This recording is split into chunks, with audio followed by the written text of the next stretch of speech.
makinig, ha? Tumigil ka na! Hindi ka nga niya gusto! Ini-entertain ka lang niya kasi may kailangan siya sa'yo! Hindi mo ba napapansin, ha? Na sweet lang siya sa'yo pag may kailangan.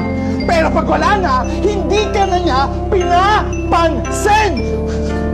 Matalino ka naman tao eh! Matalino ka! Isipin mo naman yung sarili mo! Unahin mo naman yung sarili mo! Mahalin mo naman yung sarili mo! At tanggapin mo na yung katotohanan na hindi ka magugustuhan ng taong nagugustuhan mo!